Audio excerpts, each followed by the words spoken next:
voudrais qu'on obéisse et qu'on respecte l'inclusivité du dialogue national. Ce dialogue national a été convoqué à la base des propositions des Gabonais.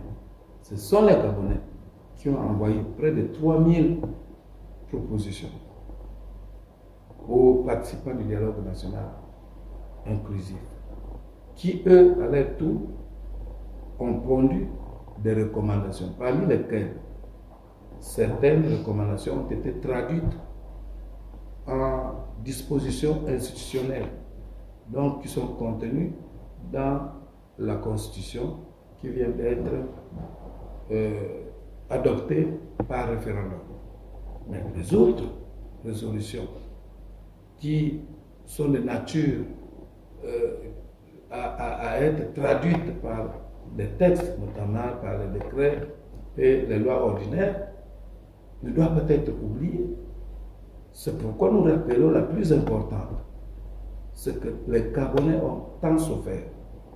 Et à cause de cette mal-gouvernance du parti État, le parti PDG, qui a gouverné notre pays pendant plus de 54-56 ans, que cette disposition ne soit pas passée inaperçue.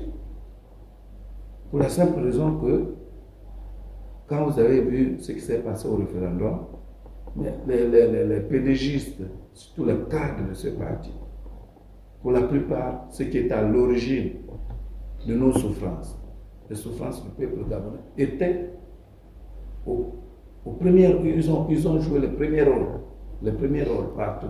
C'était eux. Mais qu'est-ce qu'on peut attendre de quelqu'un qui est farouchement englué dans de mauvaises pratiques, si ce n'est continuer dans l'ancien système? C'est ce que nous ne voulons pas. Nous ne voulons pas que la libération que le CTI nous a accordée soit obnubilée par les agissements du passé. On a peur de quoi? On a vu l'Union nationale dissoute sans consentement du peuple gabonais en 2011. Mais personne n'était mort.